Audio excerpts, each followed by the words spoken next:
William Johnson was born in Mississippi in 1809, the son of a white slave owner father and a half-black mother. Johnson became one of the wealthiest and most prominent citizens of Natchez, Mississippi during the mid-19th century from 1830 to 1851. In 1835, Natchez was a small city on the Mississippi River that brought in approximately $1,655,000 worth of goods into its port. In 1840, there were exactly 3,612 people living in Natchez. In 1850, a year before William's death, there were 4,600 citizens in Natchez proper. Around 1,500 were slaves, 200 were freed black citizens, around 1,200 of them were foreigners from Germany, Spain, Ireland, Italy, and England. 800 of them were American-born citizens. William opened his barber shop in Natchez in 1833. He then opened his bathhouse next door a year later. At his barber shop, William socialized with the most wealthy and prominent members of Natchez society. Most of the town's daily gossip could be heard at Mr. Johnson's barber shop. Mr. Johnson's diary reveals much of the gossip that was discussed in his barber shop and other businesses, and there are many different interesting accounts and stories written in his diary of things that happened within Natchez. One story or account given by Johnson was of a fishing trip that he had with his friend Robert McCary and Washington Stearns that ended in quite a humorous way. The account goes, "Yesterday, whilst we were fishing on the other side of the river, Stearns got drunk and went out into the yard to sleep, and he fell off of the chair that he was sitting on and made water in his pants." So basically what Johnson is saying is that his friend got so drunk while they were fishing that he used the bathroom on himself while he was sitting down. Here's an account of a fight given by Johnson. "Today we had bloody work for a while in the streets up in Throckmorton's Corner. Last night up at Mr. Rowan's boarding house, several gentlemen were in conversation about a duel that was fought in South Carolina. When Mr. Charles Stewart stated that those gentlemen fought actually with bullets, Mr. Dale Green said that they must have fought with paper bullets.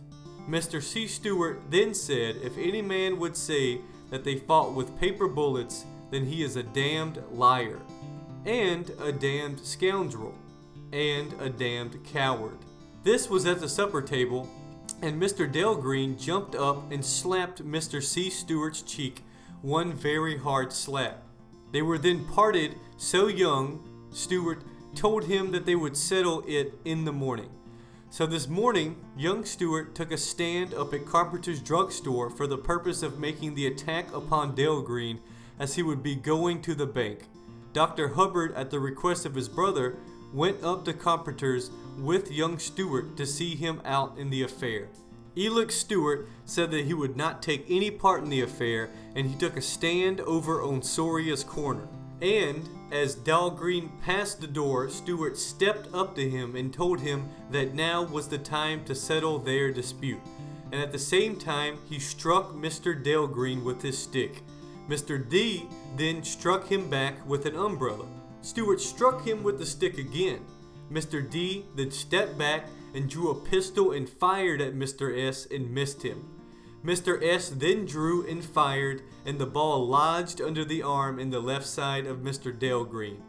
Mr. D then stopped in at Throckmorton's store and stepped in at the door, but finding that D had another pistol, he stepped back and stood in the casing of the door.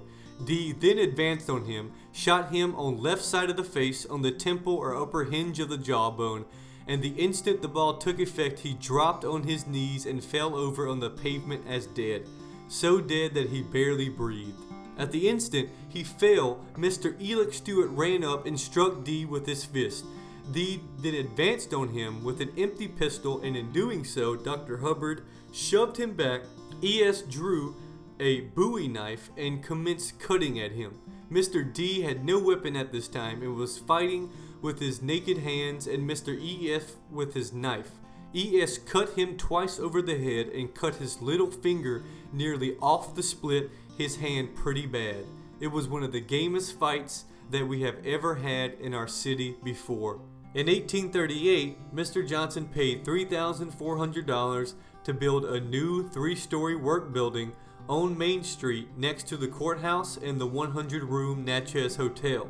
Part of the 3-story building was rented out by Mr. Johnson for $1,000 a year.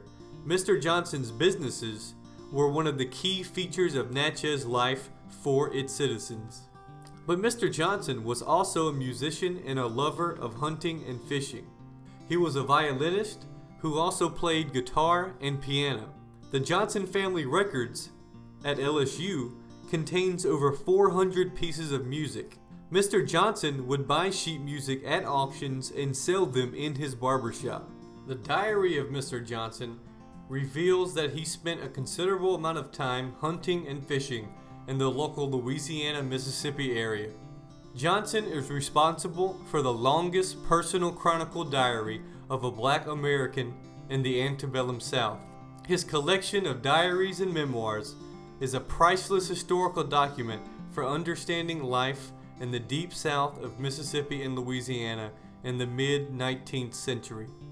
Unfortunately, Mr. Johnson was murdered in 1851 by Baylor Wynn, a fellow freed black American who was his neighbor and business partner. Baylor Wynn ambushed Johnson as he was riding home one evening. Although Johnson was shot, he survived long enough to identify his murderer.